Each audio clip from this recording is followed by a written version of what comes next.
pendapat ulama ada 3 dalam menyambut tahun baru ini dalam konteks kita.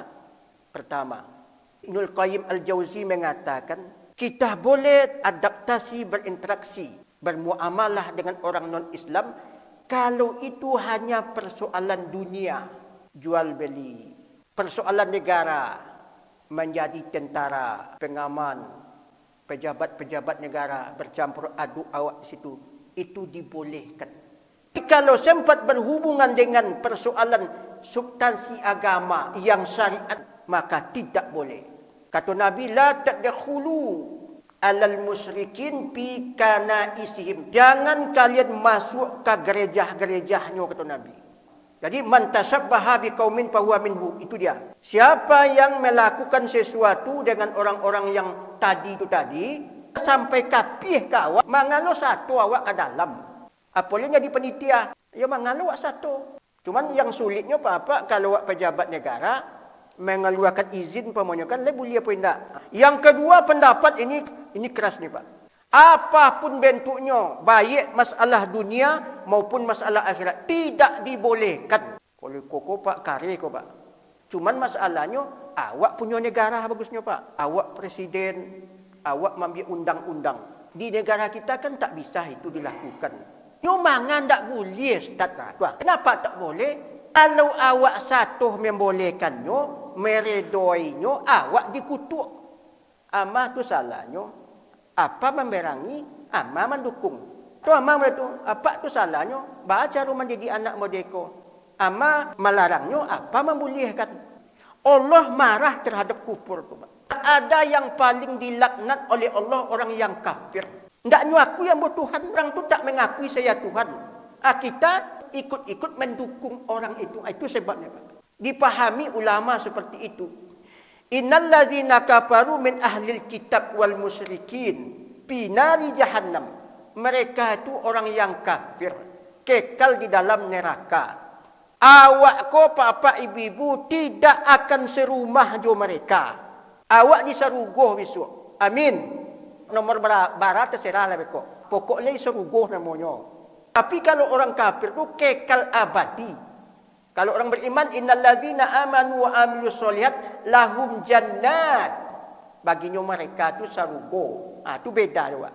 Jangan di akhirat ya Pak. Di dalam kubur saya awak nak boleh sama. Sama fikir sepakat tidak boleh awak satu kuburan dengan mereka. Kita bagaimana Pak kalau pergi ke kuburan itu? Kenapa tidak boleh kita satu perkuburan dengan orang-orang itu? Sebab seketika awak mati dikunjungi oleh orang atau keluarga, Assalamualaikum ya ahlal kubur. Rupanya awak tak mati tu Pak. Diopkan saja. Nanti akan doa aku bercampur aduk dengan orang-orang yang tidak beriman. Secara fikir, tak boleh awak sekuburan dengan mereka. Satu kuburan saja tak boleh tu Pak. Apalagi serumah awak. Itu makanya ibu-ibu, biarlah anak awak bini kedua, bini ketiga, asalkan sama agamanya. Daripada bini pertama, lelaki pertama, banyak piti tapi tak seiman dengan kita. Yang ketiga, boleh kita dalam konteks mujamalah. Mujamalah tu Pak, berpandai-pandai. Tu makanya kata Nabi, wa iza sallama alaikum, kalau mereka tu mengucapkan salam, maka jawablah wa alaikum.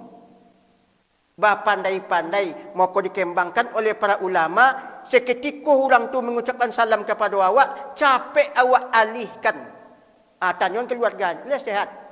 Bah kerajo, bah komplek risiko, capek dialihkan. Tapi jangan dijawab. Berdasarkan wa'alaikum tadi. Tak boleh lebih daripada itu. Boleh mendoakan orang kafir, boleh. Ada salah seorang Yahudi datang kepada Nabi. Dia minta doa kepada Nabi. Apa jawaban Nabi? Aksarallahu malaka. Semoga Allah memperbanyak hartamu. Wa waladaka anakmu. Wa asoha jismaka. Semoga Allah mensehatkanmu. Wa tola umuraka. Semoga Allah memanjangkan umurmu. Kemudian Nabi juga pernah mendoakan. Apa kata Nabi? Allahumma a'izal Islam. Tolong muliakan umurmu. Kemudian Nabi juga pernah mendoakan. Apa kata Nabi? Allahumma a'izzal Islam. Tolong muliakan Islam ko dengan salah satu orang. Salah satu dari dua orang. Pertama Abu Jahal, kondak Umar bin Khattab. Akhirnya Allah mengislamkan Umar bin Khattab. Awak kalau punya anak atau menantu atau keluarga awak kok di mahnya masih belum mendapat hidayah, didoakan tidak apa-apa. Berdasarkan ini, paling tidak bapak-bapak, ibu-ibu, kalaupun negara awak ko modeko, Pak, sulitnya awak ini, Pak, dalam konteks bernegara. Jadi berarti boleh awak bermujamalah, berpandai-pandai. Kalau awak bakarajo bos awak tidak Islam, maka pandai-pandailah. Disimpan akidah awak, basiliklah awak di situ. Kalau nyo mengucapkan salam, maka boleh. Tapi jangan sekali-kali awak yang memulainya. Seperti Bani Quraiza tadi, fala tabda'uhum bisalam. Kalau kalian sampai di Bani Quraiza, jangan kalian yang pertama sekali mengucapkan salam. Maka awak harus berpandai-pandai. Sekarang tahun baru.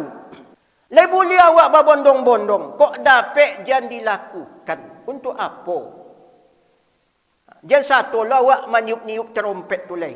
Ustaz, piti ambo ni Ustaz, kan nak piti Ustaz no. Kalau itu jawabannya tak apa akal yang boleh, Pak. Kalau itu tu tak ada lawan tu, Pak. Kalau Ustaz bilang piti-piti ambo. Tipi-tipi ambo, anak-anak ambo. Kalau itu jawabannya tak apa akal lah. Istilahnya, ya, kalau berubek, pantang kalau dimakan, ubek abi. Tapi kalau dilakukan, jatuhkah awak menjadi kufur? Ada awak mengkafirkan diri awak, masuk kepada agama orang, ini ayyaqah, jadi kafir dengan sengajanya. Tumbang di tengah jalan.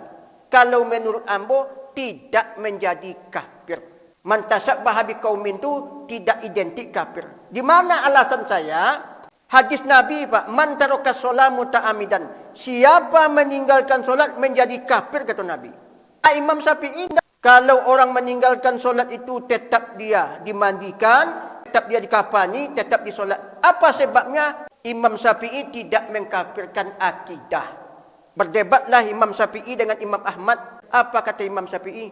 Wahai Ahmad, bagaimana menurut anda kalau ada orang Islam meninggalkan solat, kafirkah dia? Oh, kafir. Ditanya oleh Imam Syafi'i, bagaimana dia akan masuk Islam lagi? Dia mesti solat. Tapi kan sudah kafir. Bagaimana dia ke solat kok disuruh solat dia sudah kafir? Oh iya ya, kata Imam Ahmad. Oh, dia harus mengucapkan kalimat syahadat. Sudah dahulu, katanya. Kata Imam Syafi'i, dahulu sudah dia ucapkan. Termenunglah Imam Ahmad. Banyak orang memilih pendapat Imam Syafi'i, kalau meninggalkan solat itu, dia tidak mengingkari hukum Allah. Ini bedanya, Pak.